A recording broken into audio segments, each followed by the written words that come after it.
அந்த அறிவிப்போல் அன்ப தருவாளே சின்ன அறிவிப்பும் இன்றி சுடுவாளே நீயும் தும்மிடி ஆயுசு 100ஆக என் உயிர் உன்னோட பத்திர சொத்தாக என் பார்வை உன்னோடு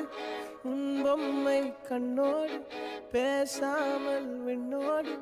நாம் மிதந்து போவோம் காதாரா அடியாளோ